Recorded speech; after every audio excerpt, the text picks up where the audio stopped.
সন্ত্ৰাসবাদী নিপাত মুৰ্দাবাদ মুৰ্দাবাদ মুৰ্দাবাদ মুৰ্দাবাদ পাকিস্তান মুৰ্দাবাদ মুৰ্দাবাদ পাকিস্তান মুৰ্দাবাদ মুৰ্দাবাদ পাকিস্তান মুৰ্দাবাদ মুৰ্দাবাদ মুৰ্দাবাদ পাকিস্তান মুৰ্দাবাদ মুৰ্দাবাদ মুৰ্দাবাদ সন্ত্ৰাসবাদ নিপাত সন্ত্ৰাসবাদ নিপাত আতংকবাদ হুঁশিয়াৰ হুঁশিয়াৰ হুঁশিয়াৰ কাশ্মীৰত যি বৰ্বৰ ঘটনা ঘটিলে এই ঘটনা ভাৰতবৰ্ষৰ লগতে পৃথিৱী সকলোৱে দেখিছে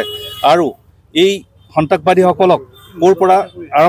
ক'ৰ পৰা জন্ম হ'ল এই জন্ম হোৱা স্থানৰ পৰাই ভাৰত চৰকাৰক অনুৰোধ জনাইছোঁ তাৰ পৰাই নিৰ্মূল কৰিবলৈ অনুৰোধ জনাইছোঁ আৰু এইদৰে তেওঁলোকে ধৰ্ম বাছি আমাৰ হিন্দু মানুহসকলক হত্যা কৰিছে এই আপোনালোকে দেখিছে কাপোৰ খুলি চাই হত্যা কৰিছে আৰু ইয়াত সকলোৱে কয় সন্ত্ৰাসবাদী ধৰ্ম নাই কিন্তু ইয়াত পৰিচয় দিছে সন্ত্ৰাসবাদীয়ে ধৰ্মৰ পৰিচয় দিছে সেইকাৰণে এনেকুৱা সন্ত্ৰাসবাদীক নিৰ্মূল কৰিবৰ কাৰণে ভাৰত চৰকাৰক আমি ইয়াৰ পৰা অনুৰোধ জনাইছোঁ আৰু এনে অতিকৈ দুখৰ কথা কি যিসকল নিৰপৰাধী মানুহসকল ফুৰিবলৈ গৈছিলে আপোনালোকে পাইছে কোনোবা নৱবিবাহিত দম্পতি গৈছিলে তেওঁলোককো বাছি হত্যা কৰিছে এনে নিৰ্দয়ভাৱে হত্যা কৰা সন্ত্ৰাসবাদীক ভাৰত চৰকাৰে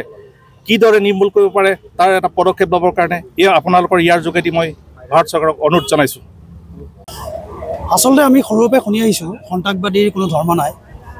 হ'লেও আপোনালোকৰ মাধ্যমৰ পৰাই আমি গম পাইছোঁ তেওঁলোকে কি ধৰণে নৃশংস হত্যা কৰিছে পৰিয়ালক ফুৰিবলৈ যোৱা মানুহক পুৰুষসকলক চিন্তিত কৰি তেওঁলোকে কাপোৰ কানি খুলি উলংঘ কৰি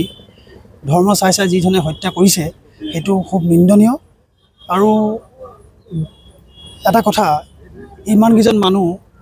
জম্মু কাশ্মীৰত সোমাই যি ধৰণে হত্যা কৰিলে আমাৰ সন্দেহ তাত লোকেল মানুহৰ কোনো হাত আছে নেকি সেইকেইজনকো চিন্তিত কৰা যাতে চৰকাৰে যাতে চিন্তিত কৰে। দ্বিতীয়তে আমাৰ এই বেয়া সময়ত ইমান বেয়া সময় পোৱাছোৱাত আমাৰ মাজতো যাতে এনেকুৱা ঘটনা নঘটে আমাৰো যদি স্থিতি স্পষ্ট হয় দুমুখীয়া স্থিতি যাতে আমি নাৰাখোঁ সকলোৱে একত্ৰিত হৈ আমাৰ মাজত যদি এনেকুৱা ঘটনা নঘটে আমাৰ ল'ৰা ছোৱালীবোৰৰ লগত বা মোৰ লগত বা মোৰ বন্ধু বান্ধৱৰ লগত সেইবাবে আমি একত্ৰিত হৈ থাকিব লাগে আৰু নিজৰ স্থিতি স্পষ্ট কৰি সকলোৱে নিজৰ মাধ্যমেৰে ইয়াক গৰিহণা দিব লাগে বুলি মই ভাবিছোঁ।